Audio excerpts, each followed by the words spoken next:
noite escura, ela era a minha inspiração.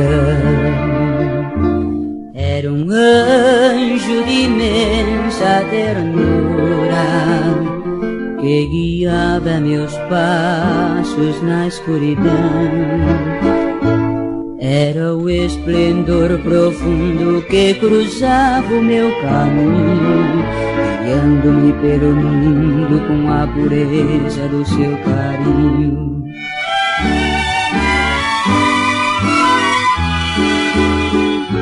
Mas os anjos na terra não podem ficar, e o céu sua vida reclamou.